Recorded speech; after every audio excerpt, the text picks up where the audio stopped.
Hello साथियों, जय हिंद। आप सभी को आज एसएससी एमटीएस का साथी 5 अक्टूबर का किसी भी शिफ्ट का एग्जाम नहीं होने वाला है। तो यह वीडियो साथी उन कैंडिडेट के लिए बनाया जा रहा है जिनका एग्जाम अभी नहीं हुआ है।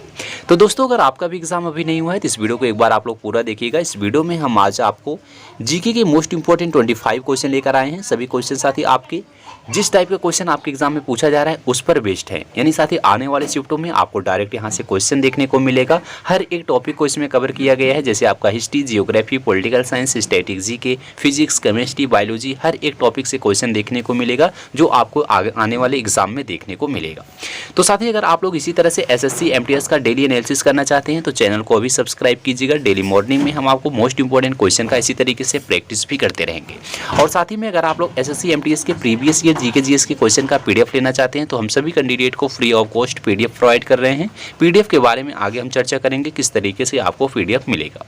तो आइए साथी हम लोग बिना देरी के स्टार्ट करते हैं आज के पहले क्वेश्चन से। तो पहला क्वेश्चन है साथी कि तुलुव वंश का संस्थापक कौन था। तो देखिए हिस्ट्री का क्वेश्चन है। तुलुव वंश की अगर हम संस्थापक की बात करें, तुलुव वंश की स्थापना वीर नरसिंह ने किया था। तो वीर नरसिंह इसका करेक्ट आंसर होगा। इसके अलावा याद रखिएगा साथी, इस तुलुव वंश ने 1491 से 1570 तक शासन किया था।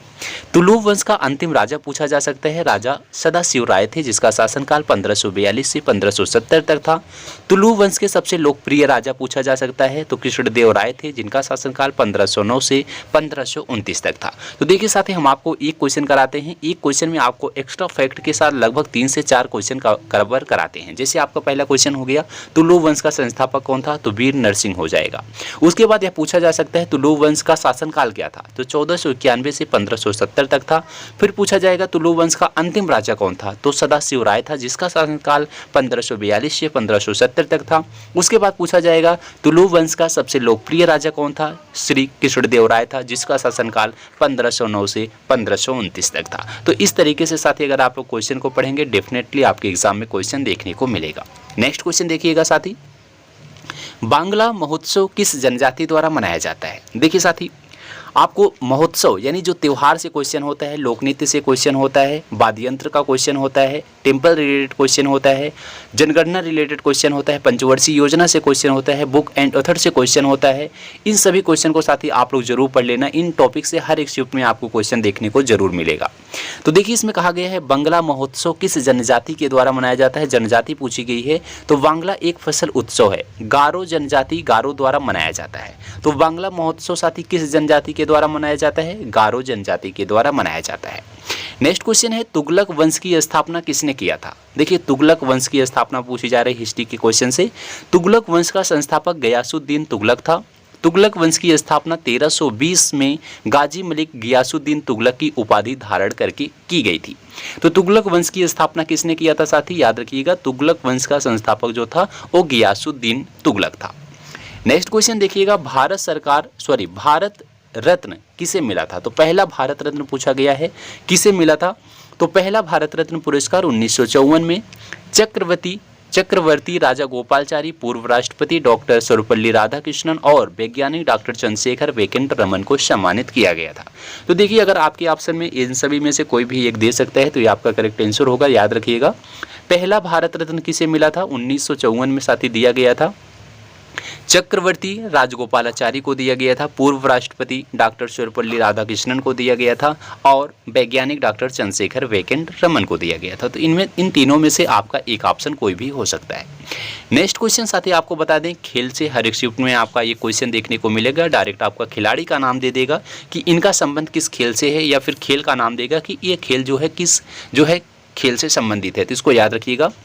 देखिए जैसे पूछा जाएगा कि लेग बाई शब्द किस खेल से संबंधित है। देखिए एक खेल का नाम ही दिया गया है, लेग बाई होता है खेल में, किस खेल में होता है, क्रिकेट में होता है, आप सबको पता होगा। ऐसे किसी भी खेल का नाम दे देगा, जैसे आपका हॉकी में किसी खेल का नाम दे देगा, वो पूछेगा एक किस खेल से संबंधित है। लेग बाई पूछेगा कि ये किस खेल से संबंधित है, तो इसको भी आप लोग याद रखना। लेग बाय शब्द की अगर बात किया जाए तो यह क्रिकेट से संबंधित है। आपको पता होगा जब बॉल बल्ले से बिना टकराए बल्लेबाज रन लेता है तो उसे लेग बाय कहते हैं। तो इस तरीके का भी क्वेश्चन साथी देखने को मिल रहा है। नेक्स्ट क्वेश्चन देख लीजिएगा, शिवाजी का त्यौहार किसने मनाना शुरू किया था। तो शिवाजी का जो त्यौहार होता है वो सबसे पहले किसने मनाना शुरू किया था, जो ज्योतिराव फूले ने मनाना शुरू किया था। तो ज्योतिराव फूले ने इसका करेक्ट आंसर होगा। प्रसिद्ध सामाजिक कार्यकर्ता में से एक थी जिन्होंने सबसे पहले शिवाजी जयंती मनाना शुरू किया था। रायगढ़ किले में उनकी समाधि की खोज के बाद पहली बार छत्रपति शिवाजी महाराज की जयंती कब मनाई गई थी? 1870 में मनाई गई थी। इसको याद रखिएगा साथी। नेक्स्ट क्वेश्चन है कि आर मुथु कन्नमल किस नृत्य से संबंधित है? तो नृत्य का साथी आपके एग्जाम में 2 क्वेश्चन देखने को मिलेगा। डायरेक्ट आपका नृत्य दिया जाएगा, इस नृत्य से कौन संबंधित है, या फिर डायरेक्ट उनका नाम भी दे देगा कि ये किस घराने से संबंधित है। तो याद रखना साथी इन सभी क्वेश्चन को। अगर हम बात करें इनकी कि जो है मुथुन कन्नम जो है वो 2022 में भारत सरकार ने मुथु कन्नमल को सधीर नृत्य शैली में उनके योगदान के लिए पद्मश्री पुरस्कार से सम्मानित किया था। आर मुथुन कन्नमल भारतीय राज्य तमिलनाडु की 7वीं पीढ़ी की अनुभवी सधीर नृत्यांगना है। कौन सी नृत्यांगना थी? सधीर नृत्यांगना थी। नेक्स्ट क्वेश्चन देखिएगा, 2001 में किसे भारत रत्न से सम्मानित किया गया था? अब 2001 की बात की जा रही है। 2001 में भारत रत्न किसे मिला था? तो आप सबको पता होगा 2001 में लता मंगेशकर को भारत के सर्वोच्च नागरिक सम्मान भारत रत्न से सम्मानित किया गया था। तो लता मंगेशकर से साथ ही सभी अवार्ड याद रखना, इन्हें कौन कौन सा अवार्ड किस सन में मिला था, यहाँ से क्वेश्चन पुट अप हो सकता है। नेक्स्ट क्वेश्चन देखिएगा, भरतनाट्यम नृत्य से कौन संबंधित नहीं है? तो देखिए साथी भरतनाट्यम पूछ दिया गया है, इससे कौन संबंधित नहीं है? तो आपको बता देते हैं भरतनाट्यम से कौन कौन संबंधित है। तो देखिए टी बाला सरस्वती हैं जिनका संबंध भरतनाट्यम से है, शांता राव का संबंध भरतनाट्यम से है, मृणालिनी साराभाई का संबंध भरतनाट्यम से है, यामिनी कृष्णमूर्ति का संबंध इन्हीं से है, कमला वैजंती माला का संबंध भरतनाट्यम से है, सोनल मानसिंह का संबंध इनसे है, संयुक्त पाणिग्रही और रुक्मणी देवी अरुंडल का संबंध भरतनाट्यम से है। ये सभी नाम साथी बहुत ही इंपॉर्टेंट हैं। लगभग आपके एग्जाम में जो क्वेश्चन पूछा जाता है इसी से देखने को मिलता है। जैसे आपको क्वेश्चन दे देगा मृणालिनी साराभाई का संबंध किससे है? तो भरतनाट्यम से है। रुक्मणी देवी अरुंडल का संबंध किससे है? तो भरतनाट्यम से है। सोनल मानसिंह का संबंध किससे है? तो भरतनाट्यम से है। तो इन सभी क्वेश्चन को याद रखिएगा साथी, यहाँ से ज़्यादा क्वेश्चन देखने को मिल रहा है। नेक्स्ट क्वेश्चन है साथी कि चौथा खेलो इंडिया यूथ गेम्स में अधिकतम पद किस राज्य ने जीता था? तो चौथे खेलो इंडिया गेम कब हुआ था साथी? आपको बता दें 4 से 14 जून 2022 तक हुआ था। अगर इस हम प्रतियोगिता की बात करें, इसमें सबसे ज़्यादा पदक किसने जीता था? तो हरियाणा ने जीता था। कितने पदक? 137 पदक जीते थे। नाम याद रखिएगा साथी, 137 पदक टोटल थे। इनमें से कौन कौन सा पदक था? तो देखिए इसमें 52 स्वर्ण पदक थे, 39 रजत पदक थे और 46 कांस्य पदक थे। कुल मिलाकर के कितने पदक थे? 137 पदक थे। किसने जीता था? हरियाणा ने जीता था। नेक्स्ट क्वेश्चन देखिएगा, खाद्य पदार्थों को सुरक्षित रखने के लिए कौन सा केमिकल प्रयोग होता है? आपको बता दें खाद्य पदार्थों को सुरक्षित रखने के लिए साथी इसमें जो है रसायनों का प्रयोग किया जाता है, जैसे नमक, सिरका, चीनी, तेल आदि का उपयोग किया जाता है। यह एक गंधहीन क्रिस्टलीय पाउडर है जो बेंजोइक अम्ल और सोडियम हाइड्रोक्साइड के संयोजन से बनाया जाता है। तो इसमें आपका ऑप्शन बेंजोइक अम्ल भी हो सकता है, सोडियम हाइड्रोक्साइड भी हो सकता है। नेक्स्ट क्वेश्चन देखिएगा साथी, पहली जूट मिल कहाँ लगाई गई थी? पहली जूट मिल भी पूछा जा सकता है, कहाँ लगाई गई थी? भारत में जूट का प्रथम कारखाना सन 1859 में स्कॉटलैंड के एक व्यापारी जॉर्ज ऑकलैंड ने बंगाल में श्री रामपुर के निकट स्थापित किया था।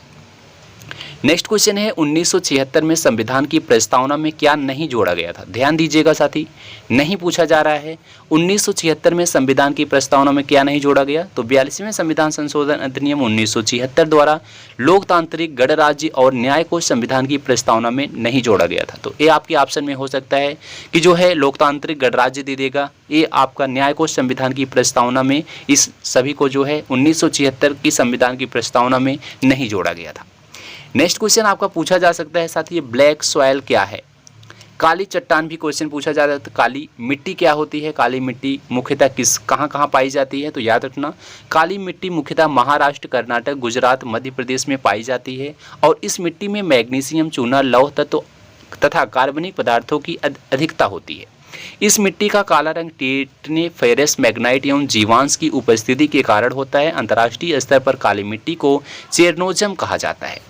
तो साथी इन सभी क्वेश्चन को आप लोग याद रखिएगा। साथियों आगे बढ़ने से पहले आप सबको बता दें, अगर आप लोग एसएससी एमटीएस परीक्षा 2024 में अच्छा प्रदर्शन करना चाहते हैं तो हम आपके लिए साथी एक गिफ्ट लाए हैं और यह गिफ्ट आपको साथी बिल्कुल हम फ्री ऑफ कॉस्ट दे रहे हैं। तो एक बार साथी आपको इस गिफ्ट के बारे में बता दें, यह गिफ्ट साथी एसएससी एमटीएस का जो पिछला 2 एग्जाम हुआ था उसके सभी जीके जीएस के क्वेश्चन का PDF है। यानी साथी पहले यह हम PDF जो है पेड पीडीएफ दिया करते थे, लेकिन इस बार साथी अपने सभी सब्सक्राइबर्स को यह पीडीएफ फ्री ऑफ कॉस्ट कर दिया गया है। तो साथी इस पीडीएफ में आपको सभी क्वेश्चन जो है विद एक्स्ट्रा फैक्ट के साथ हिंदी माध्यम में दिए गए हैं। साथियों, अगर आप लोग इस पीडीएफ को लेना चाहते हैं तो इस दिए गए व्हाट्सएप नंबर पर मैसेज करके आप साथी पीडीएफ प्राप्त कर सकते हैं। और इस पीडीएफ से साथी देखना आपके एग्जाम में लगभग 60 से 70% क्वेश्चन डायरेक्ट देखने को मिलेगा, क्योंकि साथी एसएससी एमटीएस का जो एग्जाम होता है 60 से 70% क्वेश्चन आपका प्रीवियस ईयर से देखने को मिलता है। इसलिए साथी अगर अपने एग्जाम से पहले इस पीडीएफ से अगर आप लोग पढ़ाई करके जाएंगे, रिवीजन करके जाएंगे, आपको एग्जाम में साथी बहुत ज़्यादा हेल्प मिलने वाला है। तो साथी हम आपके लिए जितना भी कुछ कर सकते हैं इस बार सब कुछ आपके लिए साथी करेंगे, बिल्कुल फ्री ऑफ कॉस्ट। और लेकिन साथी आप लोग का भी थोड़ा सा कर्तव्य बनता है। हमारा एक टारगेट है साथी कि अपने इस यूट्यूब फैमिली को इस बार साथी एसएससी एमटीएस के एग्ज़ाम तक 50,000 सब्सक्राइबर पूरा करवाने का। साथी ये आप सब बिल्कुल कर सकते हैं। 1 2 3 सब्सक्राइबर एक अगर कैंडिडेट पूरा करवाता है तो यह अपना लक्ष्य जो है साथी बिल्कुल आसानी से पूरा हो जाएगा। तो साथी हम आपके लिए सब कुछ करेंगे, बिल्कुल फ्री ऑफ कॉस्ट करेंगे, एक्सपेक्टेड क्वेश्चन लाएंगे, सब कुछ साथी कराते रहेंगे। बस आप लोग इस जो है टारगेट को आप लोग पूरा जरूर कीजिएगा। तो साथी जो कैंडिडेट पीडीएफ लेना चाहते हैं इस नंबर पर मैसेज करके अब आप लोग पीडीएफ प्राप्त कर सकते हैं। नेक्स्ट क्वेश्चन देखिएगा कि एक एटीएम बार बराबर कितना होता है। तो एक एटीएम में साथी पूछा गया है कितना बार होता है। क्वेश्चन इंपॉर्टेंट है, पूछा जा सकता है कि 1 एटीएम इज इक्वल टू कितना बार। तो याद रखना साथी 1 एटीएम इज इक्वल टू होता है 1.01 बार। तो इसको याद रख लेना, क्वेश्चन पूछा जाएगा तो एक एटीएम बराबर कितने बार। तो मानक एटमॉस्फेयर जिसे एटीएम द्वारा चिन्हित करा जाता है, दाब की एक मापन इकाई है। एक एटीएम बराबर होता है 1.01325 बार। इसको याद रख लेना साथी, क्वेश्चन आगे के शिफ्टों में पूछा जा सकता है। तो साथी ये सभी जीके के क्वेश्चन हैं जो आगे के एग्जाम में आपको डायरेक्ट देखने को मिलेगा। जो क्वेश्चन आपके एग्जाम में जिस टाइप के पूछे गए थे बिल्कुल उस टाइप के क्वेश्चन को आपको कराने का प्रयास किया। इन सभी क्वेश्चन को पढ़िएगा साथी। जिन भी कैंडिडेट का एग्जाम 7 तारीख से लेकर के आने वाले अगले दिनों में है तो इन सभी क्वेश्चन को पढ़ लीजिएगा। एग्जाम में डेफिनेटली क्वेश्चन देखने को मिलेगा। और इसी तरह से अगर आप लोग डेली प्रैक्टिस करना चाहते हैं तो चैनल को सब्सक्राइब कीजिएगा। मिलते हैं अगली वीडियो में साथी, तब तक के लिए जय हिंद, जय भारत।